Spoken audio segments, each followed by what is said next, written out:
Starting my speech in 3, 2, 1. Ladies and gentlemen, esteemed judges, honorable opponents, and distinguished guests. I stand before you today as the first speaker of the proposition passionately opposing Chinese investment in Africa. Let me start by capturing your interest with a story. In the middle of Africa, a formerly prosperous village had to make a crucial choice. What did they do? Well, they gave their ancestral property to a Chinese business for a mining project after being seduced by the prospects of economic progress that China promised them. Little did they know, making this decision would set off a terrible chain of events. The area, which was once teeming with life and marvels of nature, now lay damaged and desolate. The gorgeous woods were brutally destroyed, the life-giving rivers were poisoned, and the liveliness completely vanished, leaving an unsettledness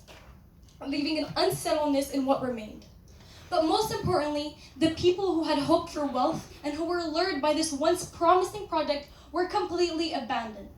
The weight of failed promises shattered their hopes and several other things. Let me tell you all that this heartbreaking story is not a singular incident, but rather an alarming reality of the many communities in Africa and what they have to cope with.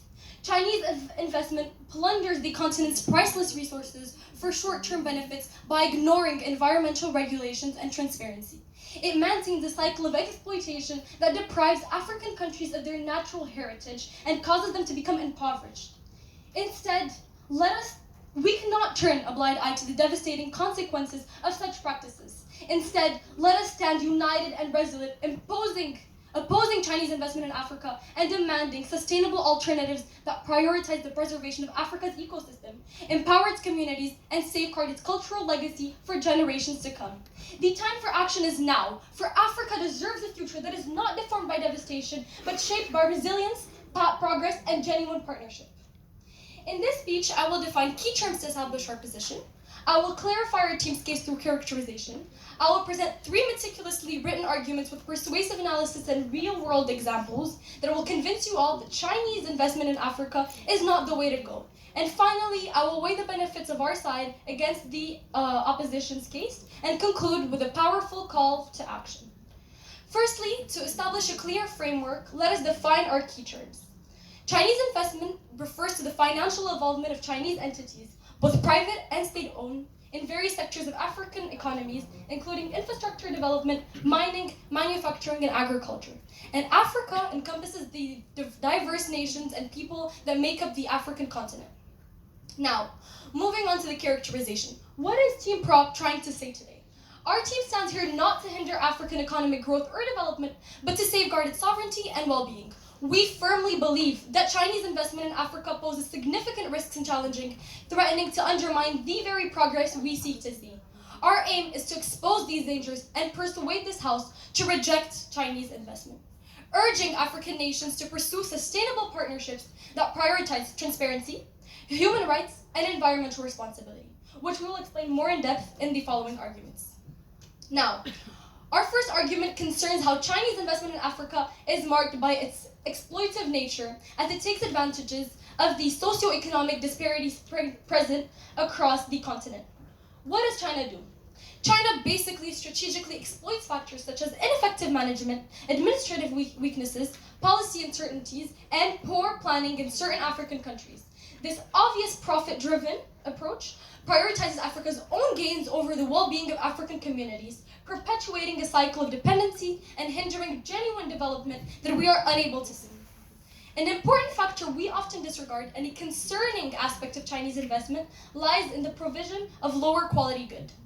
Chinese companies, in the pursuit of cost-cutting measures on product standards, and this floods African markets with inferior and simply inadequate products that fail to meet consumer needs and expectations. Consequently, the local economy is undermined, domestic industries struggle to grow, and Africa's journey toward self-sufficiency is hindered. Moreover, adding on to the explosive nature, Chinese companies selfishly employ their own nationals for key marginal and technical positions, limiting the opportunities for local Africans to grow and develop their skills in their own countries. This practice seriously denies Africans the chance to acquire the necessary skills to drive their own economic progress. And most importantly, it is unfair for the African communities. This should never be the case. In contrast, alternative investors from the West prioritize genuine development and the empowerment of African countries. By rejecting Chinese investment in Africa, we can foster more equitable and inclusive partnerships that prioritize the well-being and progress of African nations, paving the way for sustainable growth and self-determination. This brings me to my second argument, the major lack of transparency. Chinese investors' projects in Africa are wrapped in secrecy, with contracts and agreements hidden from public scrutiny. This lack of transparency hampers civil society's ability to hold both Chinese entities and African governments accountable for their actions. In contrast, Western investors once more prioritize open dialogue, public contrast, and foster cooperation based on trust and mutual understanding. Transparency is the cornerstone of responsible investment, ensuring that the interests of the African people are protected and empowering them to practice in their own development. When Chinese investment operates behind closed doors, it creates an environment ready and grown for corruption, mismanagement, and exploitation, which our second speaker will go more in depth with. This transparency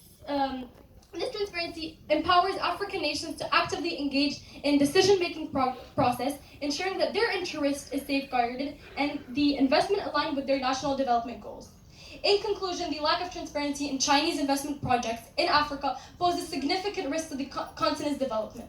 Only true transparency can Africa unlock its true potential and chart a clear path towards a prosperous and self-determined future. Now, let us delve into our final third argument, which shed light on the contrasting political approaches of China and the West. China and the West have very different views, which is a huge problem. Without a sort of agreement, economic development will simply never happen. China's investment strategy in Africa exhibits a huge disregard for African thoughts. They willingly engage in trade with authoritarian regimes, prioritizing economic gains over human rights and governance issues that the West seriously disagree with. This approach raises serious concerns about the long-term implications for Western nations.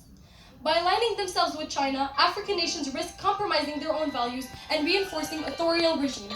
This not only undermines efforts toward democratization and the protection of human rights, but also increases the likelihood of potential human rights violations. In conclusion, these contrasting political approaches of China and the West highlight the risk associated with embracing Chinese investment in Africa. It is essential for African nations to carefully consider these implications and opt for investment partnerships that not only contribute to their economic development, but also align with their values and aspirations for a just and prosperous future. Now, it is crucial for us to do some weighing for you all, that team opposition stands no chance. As we weigh the benefits of our proposition against the opposing case, we must address some potential disagreements. In our side of the world, we are against a partnership that will break a country politically, culturally, socially, and economically, as we have explained through our arguments. Due to the opposing nature of these two powers, it is almost impossible for them to find a common ground in which prosperous work can happen. In their side of the world, do not be fooled with fake promises, hypothetical scenarios, and great aspirations for Africa. Sure, it might sound like a great idea what they are proposing, but in execution, it's completely terrible. In team opposition's world, rest assured, Africa will fall in ruins, in pieces, and it will be completely shattered due to poor execution. In conclusion, esteemed judges, honorable opponents, and distinguished audience, we have presented a compelling case against Chinese investment in Africa. Our arguments have shed light on the exploitative nature of Chinese investment, the lack of transparency that hampers accountability, and the contrasting political approaches between China and the West. These factors pose significant risks to China's sovereignty, development, and the well-being of its people. We firmly believe that it is in Africa's best interest to reject Chinese investment and instead foster sustainable partnerships that prioritize transparency, human rights, and environmental responsibility. Africa deserves better than a relationship built on exploitation, secrecy, and a disregard for democratic values. And we know you all agree. In the battle for Africa's future, it is imperative that we stand firm and reject the disgusting grip of Chinese investment. Let us not succumb to the temptation of short-term gains at the expense of a long-term prosperity and self-determination. Africa deserves partnerships that empower its people, that uplift its economies, and protect its natural resources. In the spirit of justice, fairness, and prosperous Africa, we urge you, esteemed judges and audience, to side with the proposition and declare our victory in this debate. Together, let us pave a way for a brighter future, where Africa's true potential is unleashed and where sustainable partnerships thrive. Thank you all.